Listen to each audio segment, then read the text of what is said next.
বাংলাদেশে বিয়ে করার আমার দুটো রিজন আছে। মানে উন্নত দেশে যারা থাকে তারা একটু ওপেন মাইন্ডেড হয়, আমি জাস্ট তাদেরকে একটু বিশ্বাস করতে পারি না। আর সেকেন্ডলি, আমি এরকম কাউকে চাচ্ছি যার কোনো পিছু টান থাকবে না, যার সমস্ত পৃথিবী জুড়ে শুধু আমিই থাকবো, আমার যত সয় সম্পত্তি, আমার কোম্পানি সবকিছু দেখাশোনা করবে।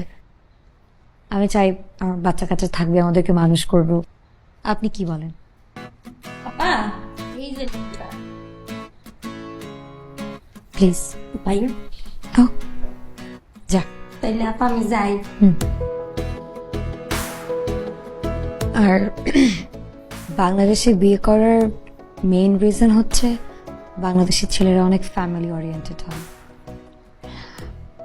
সো আমরা একটা শর্ট লিস্ট করেছি।